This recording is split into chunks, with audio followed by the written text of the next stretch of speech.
berlaku. Selanjutnya yaitu tentang mahkum fi. Mahkum fi ini merupakan perbuatan seseorang yang berkaitan dengan taklif atau pembebanan. Jadi mahkum fi itu merupakan objek hukum dari perbuatan orang itu sendiri. Contohnya ketika orang meninggalkan sholat. Jadi mahkum fi-nya itu meninggalkan sholat.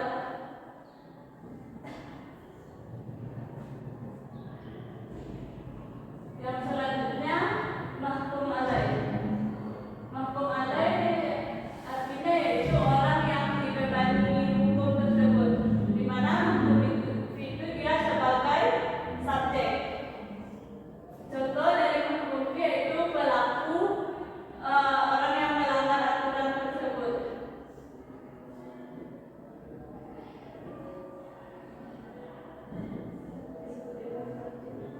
Sehingga istilah mahkum itu disebut dengan subjek hukum atau orang yang melanggar hukum. Contohnya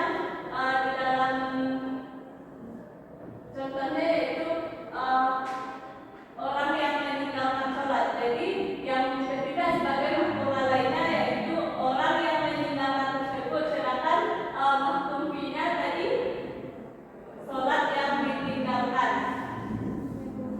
Jadi apakah Anda paham sampai di sini?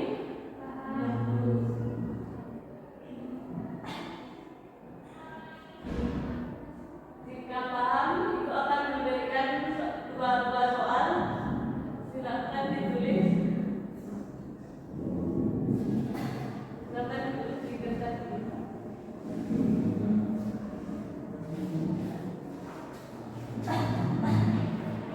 Soal yang pertama yaitu tentang contoh dari mahkum fi. Silakan tuliskan contoh mahkum fi.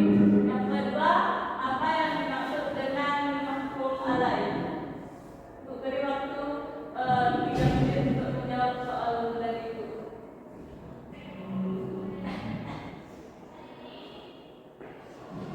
Apakah sudah ada yang bisa menjawabnya? Soal yang pertama, contoh dari mahkum fi.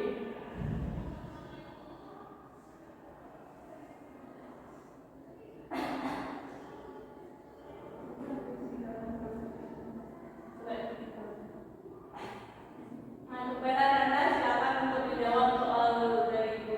Soal yang pertama, contoh mahkum fi.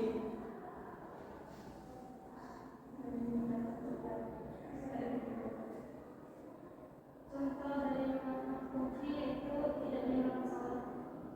Ya benar. Yang pertama, contoh dari mahkum fi itu meninggalkan sholat. Jadi yang termasuk ke dalam mahkum fi-nya itu adalah sholat yang ditinggalkan atau perbuatan kita.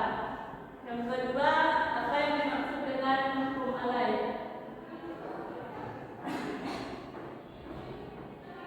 Mahkum alaih adalah berarti yang dibebani hukum.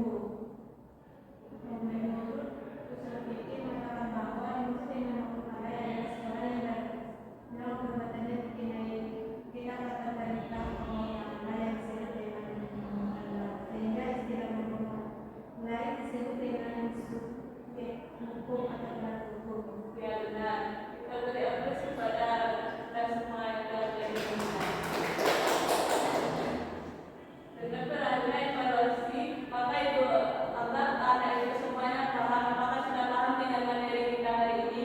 Paham Bu? Baik, sekian materi kita pada hari ini. Jika ada yang salah, mohon maaf. Itu dengan tutup. Wassalamualaikum warahmatullahi wabarakatuh.